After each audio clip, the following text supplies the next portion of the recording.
రోజులాగే ఇదొక మామూలు మార్నింగ్ అనుకోండి. కిటికీలో నుంచి ఎండ వంటగదిలోకి వస్తుంది. స్టవ్ మీద కెటిల్లో టీ మరుగుతుంది.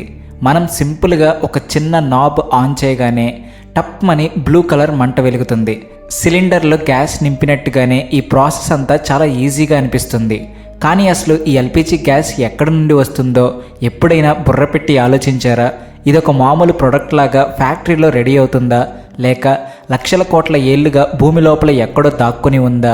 నిజం చెప్పాలంటే ఈ ఎల్పిజి స్టోరీ వెనుక పెద్ద మిస్టరీనే ఉంది. అసలు ఈ గ్యాస్ ఎక్కడి నుంచి వస్తుంది, ఎలా తయారవుతుంది అనే ఇంట్రెస్టింగ్ విషయాలు తెలుసుకునే ముందు మీరు మా ఛానల్కి ఇంకా సబ్స్క్రైబ్ చేసుకోకపోతే వెంటనే ఇప్పుడే సబ్స్క్రైబ్ చేసుకోండి. కామెంట్ సెక్షన్లో మీ ఇంట్లో ఎన్ని సిలిండర్లు ఉన్నాయో రాయండి. ఈ స్టోరీ ఈ రోజుది కాదండోయ్, లక్షల సంవత్సరాల క్రితం మొదలైంది. అప్పట్లో భూమి మీద పెద్ద పెద్ద జంతువులు కాదు కదా, అసలు మనుషుల అడ్రస్సే లేదు. ఆ టైంలో భూమి నిండా దట్టమైన అడవులు ఉండేవి.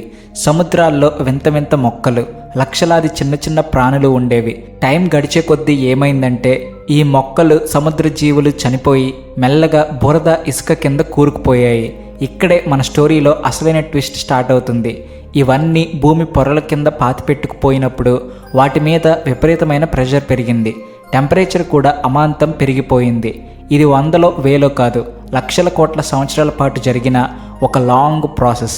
ఈ గ్యాప్లో మామూలుగా కనిపించే ఆ మొక్కలు, జీవులు మెల్లగా మారడం స్టార్ట్ అయ్యాయి.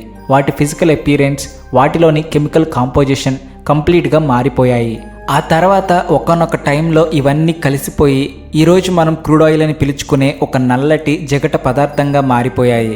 దానితో పాటే మనం న్యాచురల్ గ్యాస్ అని పిలిచే ఇంకొక ఐటెం కూడా రెడీ అయింది. ఇక్కడే మన ఎల్పిజి అసలు స్టోరీ షురూ అవుతుంది. ఒకసారి ఇమాజిన్ చేసుకోండి, భూమికి వేల అడుగుల లోతులో కటిక చీకటి, చుట్టూ కేవలం రాళ్ళు, భయంకరమైన ప్రెషర్, తట్టుకోలేని హీట్. అక్కడే ఎక్కడో సైలెంట్గా ఈ క్రూడ్ ఆయిల్, దానికి అటాచ్ అయ్యి మన ఎల్పిజిని తనలో దాచుకున్న న్యాచురల్ గ్యాస్ లాక్ అయి ఉంటాయి. కానీ మన మనుషులు ఏది వదిలిపెట్టరు కదా. ఈ ట్రెజరీని బయటకు తీయడానికి కూడా ఒక మాస్టర్ ప్లాన్ వేశారు. భారీ డ్రిల్లింగ్ రిగ్గులు అనే పెద్ద పెద్ద మెషిన్స్తో భూమిని చీల్చుకుంటూ వెళ్తారు. అలా కొన్ని కిలోమీటర్ల లోతు వరకు పెద్ద హోల్ తవ్వుతారు. ఇదేం చిన్నపిల్లల ఆట కాదు భయ్యా, అడుగడుగున డేంజరే. ఎందుకంటే భూమి లోపల ప్రెషర్ ఏ రేంజ్లో ఉంటుందంటే చిన్న మిస్టేక్ జరిగిన పెద్ద బ్లాస్ట్ అయిపోతుంది. కరెక్ట్ ప్లేస్కి డ్రిల్లింగ్ రీచ్ అవ్వగానే వేల ఏళ్లుగా క్లోజ్ చేసి ఉన్న డోర్స్ ఒక్కసారిగా ఓపెన్ అయినట్టే. ఆ భూగర్భంలో ఉన్న ఆయిల్, గ్యాస్ హెవీ ఫోర్స్తో పైకి తన్నుకొస్తాయి. ఇప్పుడు అసలు వర్క్ స్టార్ట్ అవుతుంది. పైకి వచ్చిన ఆ మిక్స్చర్లో కేవలం గ్యాస్ మాత్రమే ఉండదు. అందులో క్రూడ్ ఆయిల్, నీళ్లు, మట్టి, ఇంకా చాలా రకాల గ్యాస్లు కలిసి ఉంటాయి. దానిలో నుంచి మనకు కావలసిన ఎల్పిజిని సపరేట్ చేయాలి. ఈ ప్రాసెస్ అంతా జరగడానికి ఆ మిక్స్చర్ని భారీ ప్రాసెసింగ్ ప్లాంట్లకు పంపిస్తారు. ఈ ప్లాంట్లు చూస్తే అచ్చం హాలీవుడ్ సైన్స్ ఫిక్షన్ మూవీస్లోని సెట్టింగ్స్లా ఉంటాయి. ఎక్కడ చూసినా పెద్ద పెద్ద పైప్ లైన్లు, ట్యాంకులు, ఎత్తైన టవర్లే కనిపిస్తాయి. ఇక్కడ ఫస్ట్ క్రూడ్ ఆయిల్ని, గ్యాస్ని సపరేట్ చేస్తారు. ఆ తర్వాత ఆ గ్యాస్ను రకరకాల స్టేజీల గుండా పంపిస్తారు. అక్కడ దాన్ని కూల్ చేయడం, ప్రెషర్ చేంజ్ చేయడం లాంటివి చేసి ఒక్కో గ్యాస్ను మెల్లగా ఫిల్టర్ చేస్తారు. ఈ ప్రాసెస్లోనే ప్రోపేన్, బ్యూటేన్ అనే 2 రకాల గ్యాస్లు బయటకు వస్తాయి. ఈ 2 కలిస్తేనే మన ఎల్పిజి అంటే లిక్విఫైడ్ పెట్రోలియం గ్యాస్ రెడీ అవుతుంది. కానీ ఇక్కడే అసలైన మ్యాజిక్ ఉంది.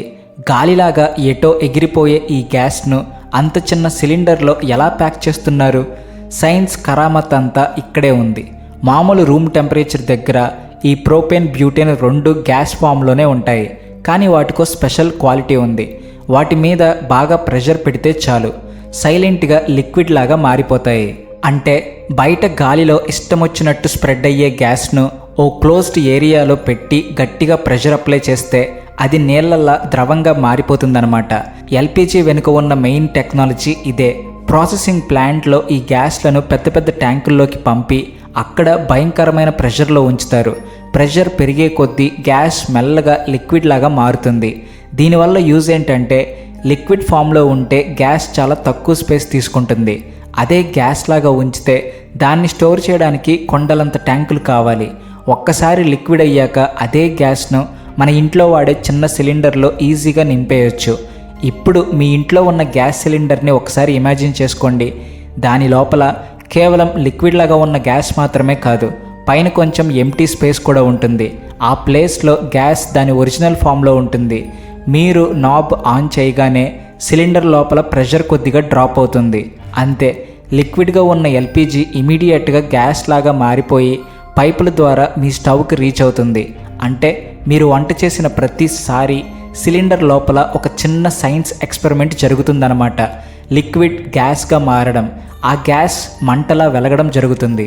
కానీ పిక్చర్ అభి బాకీ హై మేరే దోస్త్. ఇప్పుడు మనల్ని భయపెట్టే అతిపెద్ద డౌట్ ఏంటంటే, ఇంత ఈజీగా ఫైర్ అయ్యే ఈ ఎల్పిజి గ్యాస్ ఇంట్లో పెట్టుకోవడం సేఫేనా? ఒకవేళ లీక్ అయితే సిచ్యువేషన్ ఏంటి? మీరు ఒక విషయం అబ్జర్వ్ చేసే ఉంటారు. గ్యాస్ లీక్ అయితే ఎక్కడో దూరం నుంచే ఆ ఘాటైన స్మెల్ మన ముక్కును కొడుతుంది. కానీ అసలు నిజమేంటో తెలుసా? ఎల్పిజి గ్యాస్కు ఎలాంటి స్మెల్ ఉండదు, దానికి కంప్లీట్గా వాసనే లేదు. మరి లీక్ అయినప్పుడు వచ్చే ఆ స్మెల్ ఏంటి అంటారా?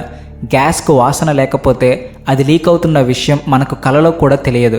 గ్యాస్ సైలెంట్గా రూమ్ అంతా స్ప్రెడ్ అవుతుంది. మనం ఏమాత్రం ఆలోచించకుండా ఒక చిన్న స్విచ్ వేసినా లేక చిన్న నిప్పురవ్వ పడినా ఇల్లంతా బాంబులా పేలిపోతుంది.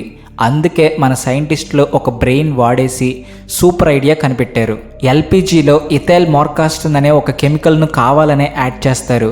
ఈ కెమికల్ ఎంత ఘాటుగా బ్యాడ్ స్మెల్తో ఉంటుందంటే పెసరంత గ్యాస్ లీక్ అయినా సరే వెంటనే మనకు ఆ స్మెల్ వచ్చేస్తుంది.